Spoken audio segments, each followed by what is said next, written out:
Ich stehe nicht auf. Nie mehr, hörst du?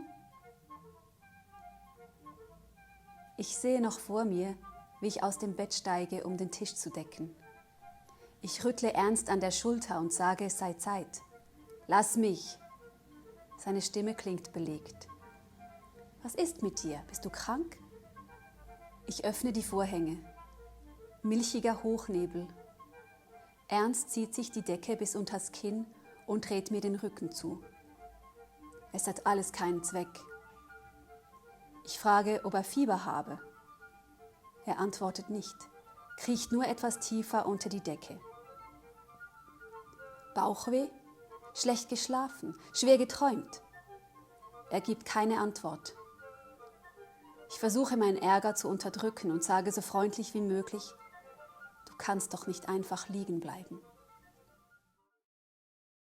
Wir wollen ein Begegnungsort sein in der Klinik Südhang. Die Psychiatrie ist fest betroffen von Stigmatisierung. Das sind Vorurteile in der breiten Öffentlichkeit. Und dort ist zu positionieren als Ort, als Begegnungsort, wo Freude und Genuss möglich ist uns wichtig. Und darum machen wir in der Regel alle 2 Jahre eine Kunstausstellung.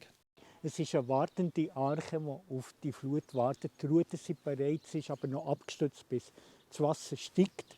Und wenn das Wasser gestiegen ist, dann kann sie davon schwimmen. Aber was ich denke, ist doch, dass Sucht irgendwie etwas mit Suche auch zu tun hat.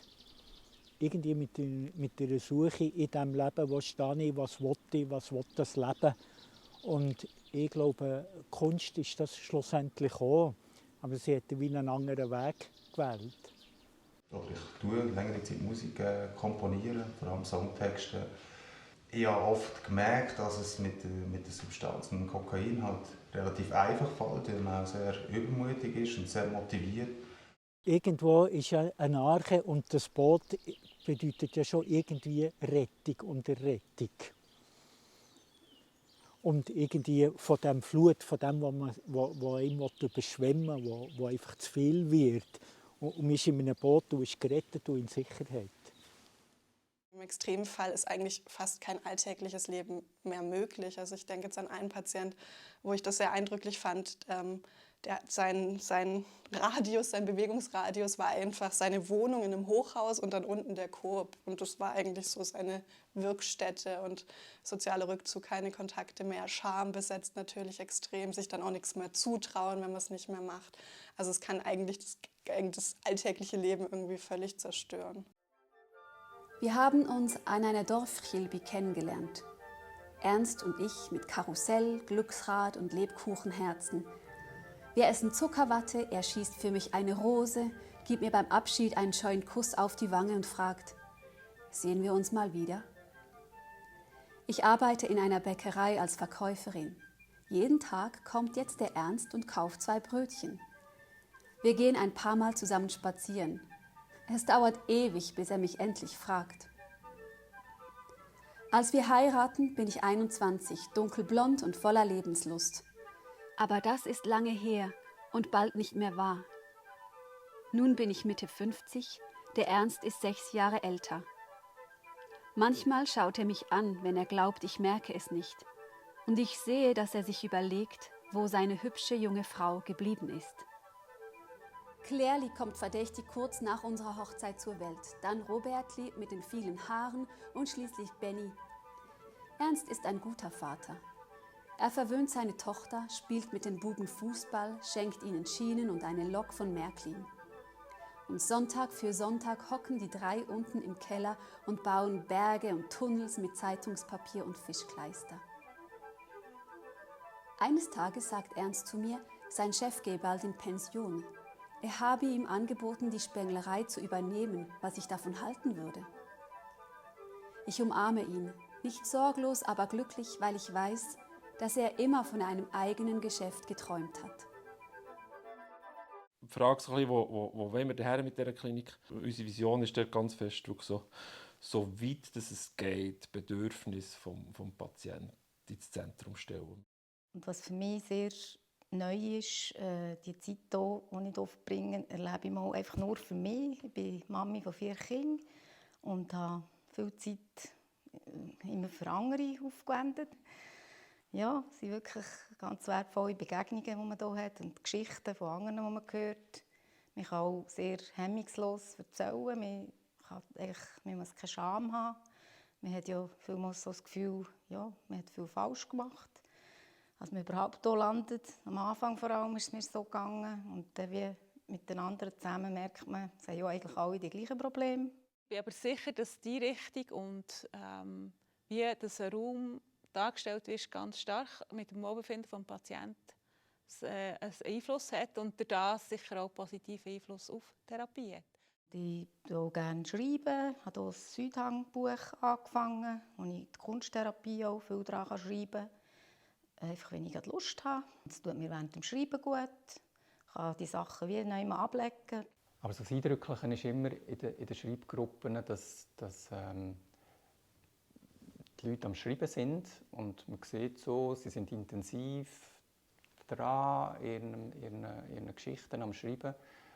Man merkt aber sonst nicht so viel, was bei ihnen passiert. Und dann kommen wir in die Gruppe zurück und dann liest jemand vielleicht einen Text vor und dann merkt man die emotionale Berührung der Leute. Also es gibt nicht selten gibt's auch Tränen, wenn jemand vorliest. Und nie beim Schreiben, immer erst beim Vorlesen, immer erst wenn der Text die eigene Stimme bekommt und wenn der Text auch eine Resonanz bekommt von diesen Leuten. Also ich finde einfach, das Theater ist eines der besten Angebote, die es da gibt. Da kann man frei sein, da kann man machen, was man will. Und vor allem man lernt auch viel von draussen, dass man nicht so verkrampft ist, dass man spontan bei gewissen Sachen reagieren. Und ich kann es also jedem nur empfehlen, wenn er da ist, meldet euch an für die Theatergruppe. Das Thema Rollen ist in der Kunsttherapie und vor allem im Theateratelier sehr wichtig. Und vor allem so sich bewusst werden, was für Rollen als man drinsteckt. Wir wählen ja alle zusammen Lebensrollen, verschiedene. Und in diesen Lebensrollen ist es wohl und in anderen ist es nicht so wohl. Und das Theaterspiel ist natürlich eine gute Möglichkeit, um andere Rollen auszuprobieren. Was mir sehr geholfen hat, ist Kunsttherapie. Ein leeres Blatt von mir zu haben und einfach mal das Gefühl von der Leere, das man auch empfindet. Und plötzlich nach das leere Bild zu gestalten, dass man einfach mal sich selber sein kann.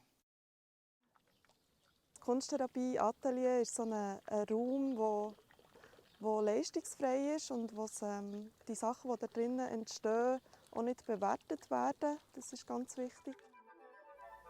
Mit der Unterstützung meiner Eltern kaufen wir ein kleines Haus am Dorfrand. Jedes Kind hat jetzt sein eigenes Zimmer.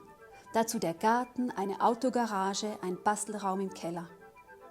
Wir müssen sparsam mit unserem Geld umgehen, aber es reicht, um im Sommer in die Berge oder an einen See zu fahren. Und dann reisen wir einmal mit unserem himmelblauen VW Käfer sogar bis nach Italien, nach Viareggio, in eine kleine Wohnung mit Sicht aufs Meer.